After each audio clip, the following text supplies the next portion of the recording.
The following is designed to entertain and inform, not provide medical advice. Always consult your doctor before starting any treatment.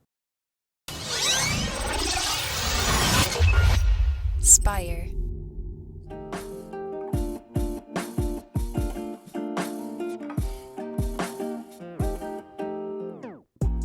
Welcome back to the Kidney Stone Diet Podcast, the show about reducing your kidney stone risk and living your best life. I'm your host and fellow student, Jeff Saris. And I'm Jill Harris, your kidney stone prevention nurse. You got That's your me. bright colors going on again. We were talking about that earlier, how you're wearing so many more bright colors than you used to. I'm telling you, once I embrace something, it's all over. Now I'm just like a bag of Skittles at any good time. I really am. I don't know. I'm so happy about it. I'm just one big colorful thing. Uh-huh. But yeah, I mean, do you find happiness in the brightness then, huh? Yeah, I am. And I think so. Now, if I'm going out, it's always black. I wear no lime green. Okay. I am a minimalist in my outer. Yeah. Mm-hmm. Black jeans, black t-shirts. I just love it. But in my everyday life, I'm like, I'm just embracing it. It's just happy and good. And again, it's so cloudy, but I'm going to continue this on in the summer. I sure am. I'm converted. Yeah, we'll have to see. I don't know if I'll get that far, but I'm planning on maybe getting, some like white shirts to go with the black. I was going to say you can get a white shirt. We'll start you off now. Yeah, Amara actually got a white hoodie when we were in Miami last, and she was pushing back so much. I'm like, it looks awesome. You should wear it. And now she wears it all the time. So who knows? Maybe I'll be next. We'll see. You should. Mm-hmm. But yeah, should we dive in this week? Because we are going to do one more FAQ.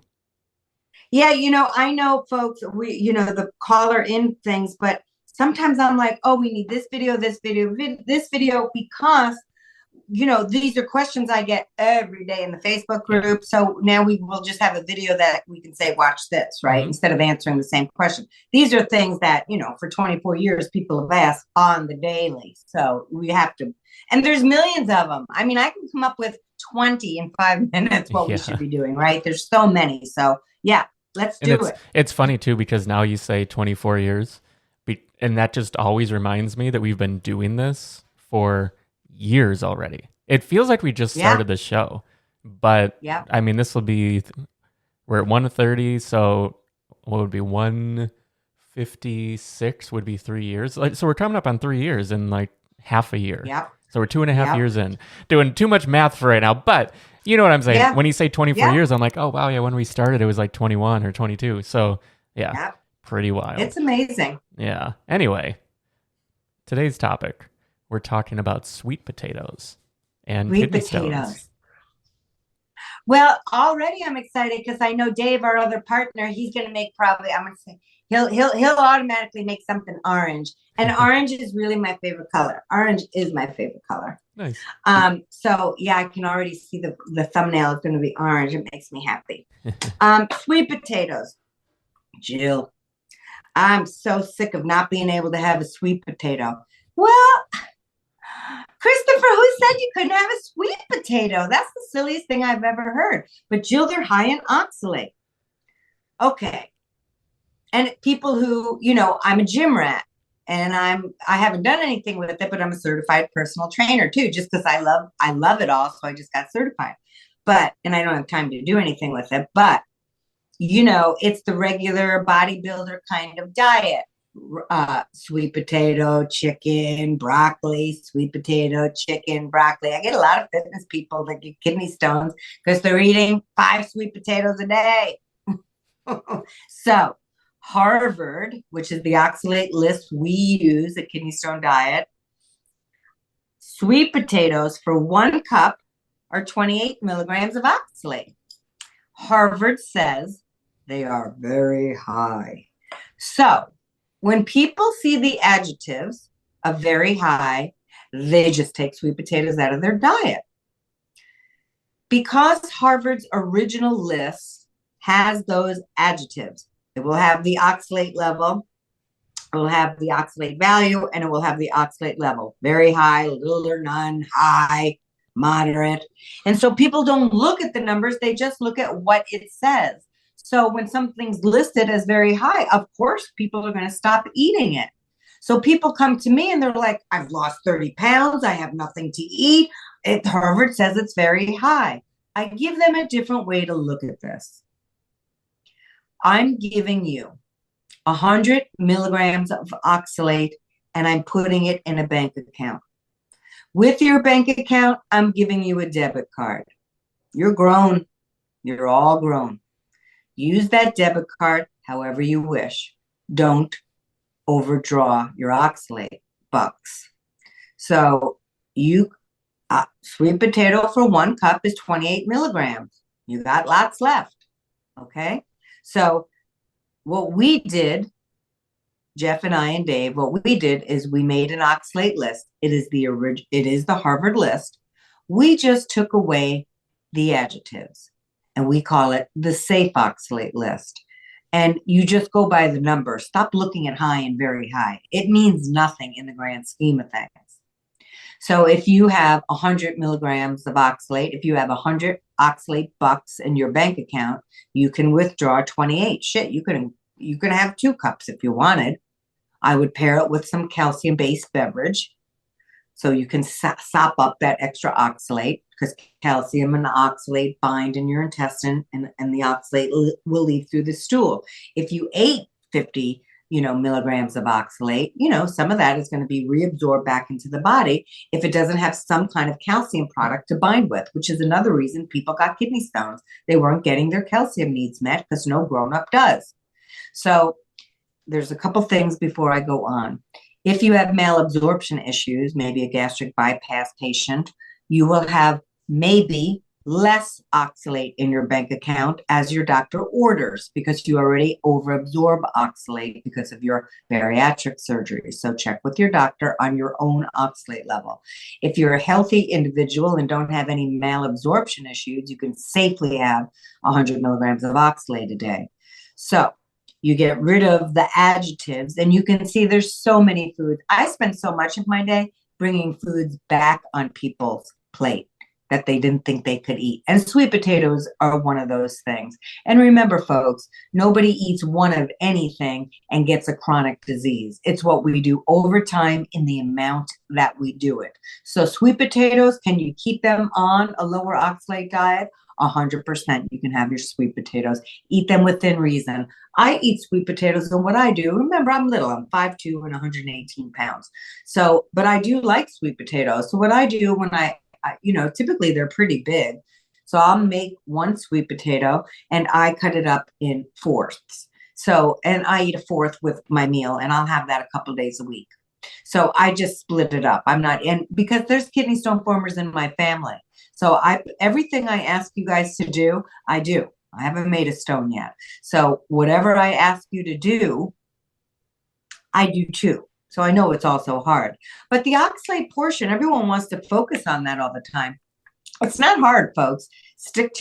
Don't overdraw your account. And, even if you're a vegan, it's because you ate 5 cups of beans. You got no calcium. It's all the things you're doing every day in big, large amounts. So if you stick and don't overdraw every day, you can get your calcium needs met. Of course, you can have a sweet potato. Split one with your wife. Split one with your partner.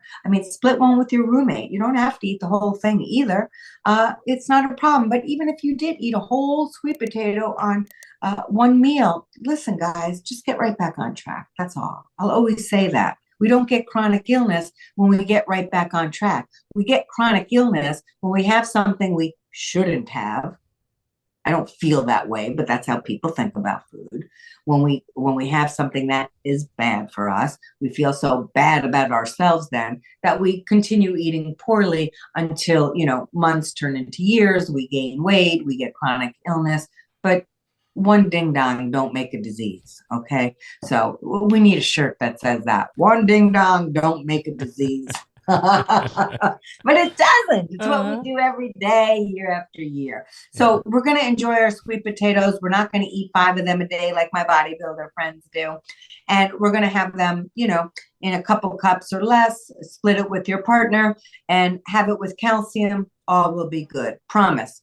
And I say these, what do you mean you promise? You can't, how do you know? Because I'm looking at all the follow-up urine collections. Patients come to me, their oxalate is high. I give them a consult.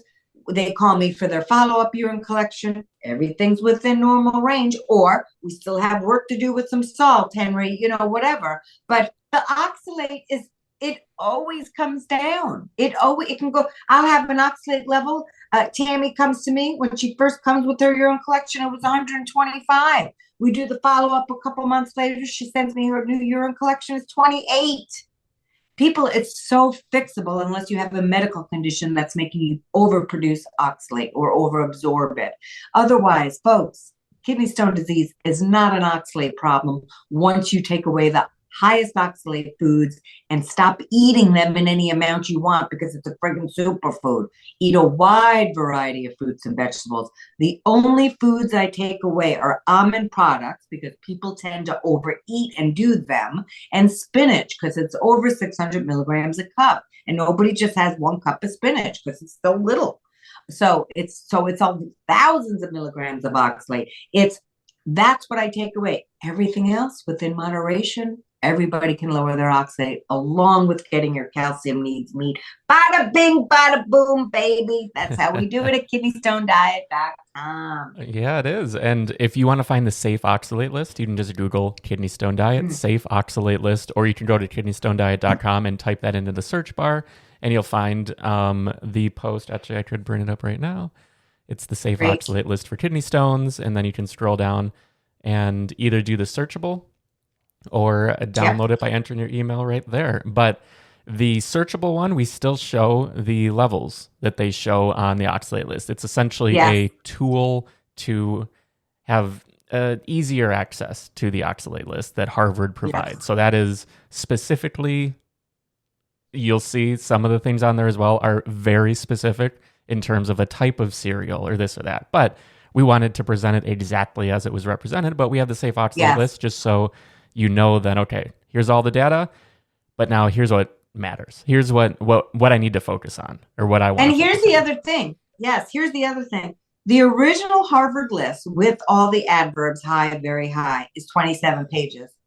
The safe oxalate list is also 27 pages. So basically we took, that's what I'm saying. Once you take away spinach and almonds, you still have all those foods you can have. You just can't eat as much as you want of one food. And that should, not just for kidney stones, it's with anything. Our body is really complex. It would like a wide variety of food, not the same damn oatmeal you have for breakfast every day. And I know there's always a comment, well, I like my oatmeal for breakfast every day. Okay. But I'm just saying, even if you could just do something simpler, instead of the same oatmeal with blueberries, could you put strawberries on top? I mean, just something a little bit different so your body gets a little bit different. I know that we don't like change people, especially folks my age and up, but I'm just saying, just think about it. Don't change nothing today. Just think about it. A wide varying amount of food is a nice thing. Instead of broccoli every day or cauliflower, can we try to get like 10 vegetables in our repertoire and move them around a little? Just try. There's lots of different ones. Just try. That's all I ask. Yeah. It's all just a journey. And how we're choosing to take this journey, and specifically the journey through our diet and how we're approaching it. So baby steps. That's all it is. Baby steps. Always baby steps. Yeah. But so if you have a question, if you would like to get your voice on one of these future episodes, we'd love to have you. The number is 773-789-8763. You can leave a voicemail, your name, where you're from, and we'd love to hear from you. We know we have a few in the backlog in the queue, so we will get to everyone. But thank you all for tuning in, for subscribing, for liking, for commenting, everything you do that helps us reach more people. And we truly appreciate it. It means a lot. We do appreciate it. Yeah. Yes. And subscribe, please, because that helps people find us instead of, the junky stuff on the internet. So subscribe, that would be wonderful. And talk in the comments, because I love answering those comments. So, we want a very robust community here on YouTube too. So I'd love to meet you in the comments. So please feel free. And that also includes things that you don't agree with. I welcome those comments as well. Let's have a chat about it. Yeah, healthy discussion is very valuable. Absolutely. As long as there's kindness, I don't care what you say, but there's got to be kindness. That I will delete unkind things. Yeah. I'm kind of fanatic with that. Yeah. Yeah. With that, we will wrap, and we'll see you next week. See you next week.